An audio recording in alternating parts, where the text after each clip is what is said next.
አፕሪል 15 2023 የሱዳኗ ዋና ከተማ ካርቱም ገና በጠዋቱ ነበር። ከተማዋ በጦር መሳሪያ ድምፅ፣ በከባባድ ፍንዳታዎችና ጆሮን በሚያደነቁሩ የጦር ጀቶች ድምፅ ቀኑን የጀመረችው። ከወር በፊት ሱዳንን ለሁለት በጋራ ሲመሯት የነበሩት ሁለቱ ጀነራሎች ማንም ባልጠበቀው ሁኔታ ነበር በድንገት አንዳቸው በአንዳቸው ላይ ቃታ ይሳቡት። ዋና ከተማዋ ካርቱምም በደቂቃዎች ውስጥ የጀነራሎቹ የፍልሚያ ሜዳ ሆነች። ይሄ ፍልሚያ በመንግስትና በታጣቂ ቡድን መሃል የሚደረግ ሳይሆን በአንድ ሀገር ውስጥ ባሉ ሁለት ጦር ሰራዊቶች መሃል የሚደረግ የእርስ በርስ ጦርነት ነው። ዛሬ በዚህ ቪዲዮ የጎረቤት ሀገር ሱዳንን የእርስ በርስ ጦርነት እንዴት እንደተነሳ፣ ለምን እንደሚዋጋ፣ ከጀነራሎቹ ጀርባ ያሉትን የሀገራት አሰላለፍና በቀጠናው ስላለው የሀያላኑ ጥቅም ከሱዳን የጀርባ ታሪክ ጋር ያዋዛን እናያለን። እንደተለመደው ቪዲዮ ላይክ በማድረግ ለቻናሉ አዲስ ከሆናችሁ ደግሞ ሰብስክራይብ በማድረግ ወደ ታሪኩ እናልፋለን። የሱዳንን የእርስ በርስ ጦርነት ለመረዳት ወደ ኋላ የተወሰኑ ዓመታትን መሄድ ይኖርብናል። ሱዳን በፈረንጆቹ በ1956 ነፃነቷን ካገኘች ጀምሮ የተረጋጋና ጸንቶ የቆየ መንግስታዊ አስተዳደር አልነበራትም። በተለያዩ ወቅቶች የሱዳን ጦር ብዛት ያላቸው መፈንቅለ መንግስቶችን በማካሄድ የሱዳንን ቤተ መንግስት በተለያዩ ጀነራሎች እንዲመሩት አድርጓል። ከነዚህ የጦር መኮንኖች መሃል አንደኛው ኦማር አልበሽር ሲሆን አልበሽር በፈረንጆቹ በ1989 በመፈንቅለ መንግስት ነበር ስልጣኑን ያገኘው።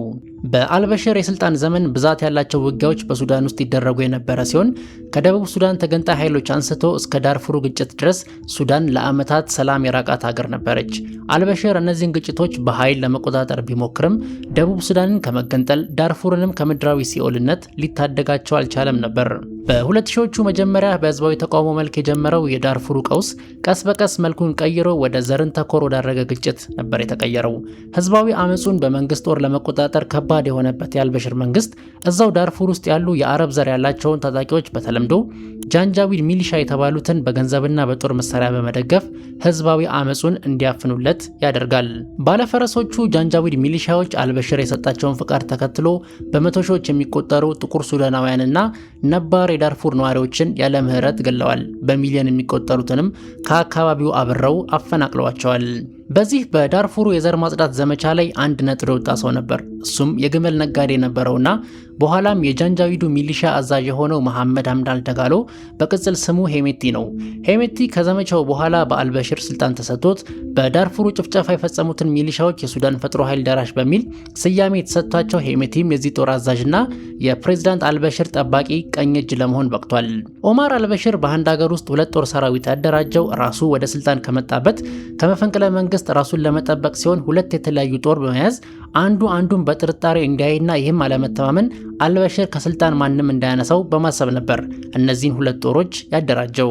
ከደቡብ ሱዳን መገንጠል በኋላ በነዳጅ ላይ የተመሰረተው የሱዳን ኢኮኖሚ ቀውስ ውስጥ ገባ። አብዛኞቹ የነዳጅ ጉድጓዶች በደቡብ ሱዳን ይገኙ ስለነበር ከደቡብ ሱዳን መገንጠል በኋላ ሱዳን ወደ ውጭ ትልከው የነበረው የነዳጅ ሀብት በከፍተኛ ሁኔታ ቀነሰ። በዚህም ምክንያት የመንግስት በጀት መጓደል ጀመረ። ይህን ተከትሎ በፈረንጆቹ በጥር 2018 የአልበሽር አስተዳደር ለረጅም ጊዜ በነዳጅና ያደርገው የነበረውን ድጎማ በማንሳቱ በዳቦና በሌሎች መሰረታዊ ሸቀጦች ላይ የዋጋ ጭማሪ ተከሰተ። በዚህ የዋጋ ጭማሪ ምክንያትም በመላ ሱዳን ህዝባዊ ተቃውሞና አመጽ የተነሳ ሲሆን አመጹ አድማሱን እያሰፋ ከዋና ከተማዋ ካርቱም ወደ ሌሎች ከተሞች በመዛመት የአደባባይ አመጹ ለወራት ቀጠለ። የአልበሽር መንግስት በተቃዋሚዎቹ ላይ የኃይል እርምጃ እንዲወሰድ በማድረግ በመቶዎች የሚቆጠሩ ሰላማዊ ሰዎች ሲገደሉ በሺዎች የሚቆጠሩ ደግሞ ወደ እስር ቤት ተወረወሩ። አመፀኞቹን የኃይል እርምጃው የበለጠ አጠናከራቸው እንጂ ወደ ቤታቸው እንዲመለሱ አላደረጋቸውም። ይባሱንም መንገዶችን መዝጋት፣ ስራ ማቆምና ሌሎች እርምጃዎችን መውሰድ ጀመሩ። በመጨረሻም አንዱ ቢነካኝ አንዱ ይጠብቀኛል ብሎ ለያይቶ ያስቀመጣቸው ጀነራሎች የሱዳንን ሁኔታ በማየት በጋራ ህብረት ፈጥረው ኦማር አልበሽርን በአፕሪል 2019 ከስልጣን አንስተው ወደ እስር ቤት ወረወሩት፣ ለፍርድም አቀረቡት። ከአልበሽር መወገድ ማግስት የዓለም አቀፉ ማህበረሰብ ባደረገው ግፊት ጀነራሎቹ ይዘውት የነበረውን ስልጣን ለሲቪሊያን ለማጋራት ተስማምተው ጊዜያዊ የሽግግር መንግስት አቋቋሙ። የጊዜያዊ መንግስት ዋና ሊቀመንበር የሱዳን ጦር ዋና አዛዥ የሆነው ጀነራል አብዱል ፈታህ አልቡራን ሲሆን ምክትሉ ደግሞ የፈጥኖ ደራሹ ኃይል አዛዥ የሆነው መሐመድ ሐምዳን ደጋሎ ሄሜቲ ሲደረግ የመንግስት የቀን ተቀን ስራዎችን እንዲሰራ ደግሞ ኢኮኖሚስቱ አብደላ ሐምዶክ በጠቅላይ ሚኒስትርነት እንዲሰራ ከስምምነት ላይ ተደረሰ። የዚህ የሽግግር መንግስት ዋነኛ ዓላማ ዲሞክራሲያዊ የሆነ ምርጫ ተደርጎ በህዝብ የተመረጠ መንግስት እስኪመጣ ድረስ ሀገሪቱን ወደ ዲሞክራሲ እንዲያሸጋግር ሲሆን በአፍሪካ ህብረትም ሆነ በተባበሩት መንግስታት ድርጅት እውቅና ሊሰጠው የቻለው ይህን ዓላማ ያሳካል በሚል ነው። እነዚህ ሁለት ጀነራሎች በየሰራቸው የራሳቸው የሚሉት የታጠቀ ጦር ያላቸው በሱዳን ውስጥ የሚገኙት የተለያዩ የተፈጥሮ ሀብቶችን የሚያወጡ ፋብሪካዎችን የያዙ ጀነራሎች እንደመሆናቸው የአስተዳደሩን ስራ ለጠቅላይ ሚኒስትር አብደላ ሐምዶክ የሚመሩት የሲቪል አስተዳደር ሰጥተው መቀመጣቸው ምቾት አልሰጣቸውም ነበር። በተለይ አልፎ አልፎ በካርቱም በሚደረጉ የጎዳና ላይ ሰልፎች ላይ የሚታዩት የሱዳናውያኑ የጸረ ወታደራዊ አገዛዝ ተቃውሞዎች ይረብሻቸውም ነበር። ምናልባት ዲሞክራሲያዊ የሆነ ምርጫ ተደርጎ ሱዳንን የማስተዳደር ስራ በሲቪል መንግስት ላይ ከወደቀ ጀነራሎቹ የያዟቸው ትልልቅ የቢዝነስ ኢምፓየሮች ከመነጠቅ አልፈው በሱዳን በተደረጉ ግጭቶችና ሰላማዊ ሰልፎች ላይ ከአልበሽር አስተዳደር ዘመን ጀምሮ እጃቸው በደም የጨቀየ በመሆኑ ለፍርድ እንቀርባለን በሚል ስጋት የጠቅላይ ሚኒስትር አብደላ ሐምዶክን ጊዜያዊ የሽግግር ካቢኔ በመበተን በጃንዋሪ 2022 ሱዳንን ሙሉ በሙሉ ወታደራዊ አገዛዝ ስር ያደርጓታል። የጋራ ስጋታቸው የነበረው የሲቪሊያኑ መንግስት ዞር ያላላቸው ጀነራሎቹ አሁን ሱዳንን እንደፈለጉ ማድረግ የሚያስችላቸውን ስልጣን አገኙ። ነገር ግን በመሃላቸው አንድ ችግር ነበር። እሱም በአንድ ሀገር ውስጥ ሁለት የተለያየ ጦር ሊኖር አይችልም። ግዴታ አንዱ ከአንዱ ጋር መቀላቀል ይኖርበታል። ጥያቄው ግን የቱ ጦር ከየቱ ጋር ይቀላቀላል? ማንስ ይመራዋል ሆነ። የሱዳን የፖለቲካ ቀውስ ያሳሰበው የዓለም አቀፉ ማህበረሰብ ሱዳን ወደ ዲሞክራሲያዊ ስርዓት እንድትሸጋገር በማሰብ ሁለቱን ጦሮች የሚዋሃዱበትን መንገድ ማመቻቸት ይጀምራል። በዚህ ድርድር ላይ እንዲገኙም ታዛቢዎቹን ይልካል። ጀነራሎቹን በውህደቱ በመስማማት ለድርድር ይቀመጣሉ። ነገር ግን እዚህ ጋር አንድ ችግር ይፈጠራል። እሱም የሱዳን ብሔራዊ ጦርና የፈጥኖ ደራሽ ኃይሉ እንዲቀላቀሉ በተወሰነው ውሳኔ ላይ በተቀመጠው ቀነ ገደብ ላይ ግን መስማማት አልቻሉም። አልቡርሃን ፈጥኖ ደራሽ ኃይሉ ከሱዳን ጦር ጋር በ2 ዓመት ጊዜ ውስጥ እንዲዋሃድ ሲፈልግ፣ ሄመቲ ደግሞ በ10 ዓመት ውስጥ እንዲዋሃዱ ይፈልጋል።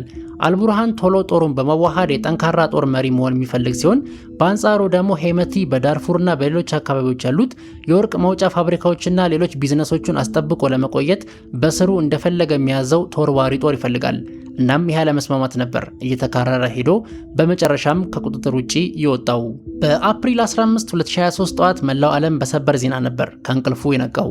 ዜናውም ሁለቱ የሱዳን ጀነራሎች በካርቱም ውጊያ መጀመራቸውን የሚገልጽ ዜና ነበር። የፈጥኖ ደራሹ ኃይል ከሄሜቲ በተሰጠው ትዕዛዝ መሰረት ድንገተኛ ጥቃት በካርቱም በሚገኘው የሱዳን ጦር ካምፖች ላይ የተቀናጀ ጥቃት የፈጸመ ሲሆን የሱዳን ጦር አዛዥ የሆነው ጀነራል አልቡርሃንም የሚገኝበት ካምፕ ጥቃት የደረሰበት ሲሆን አልቡርሃን ከካርቱም በፍጥነት በመውጣት ወደ ቀይ ባህር ጫፍ ወዳለችው ፖርት ሱዳን ከተማ ሸሸ። ፈጥኖ ደራሽ ኃይሉ የከፈተው ድንገተኛ ጥቃትን ተከትሎ የሱዳን የእርስ በርስ ጦርነት በይፋ ተጀመረ።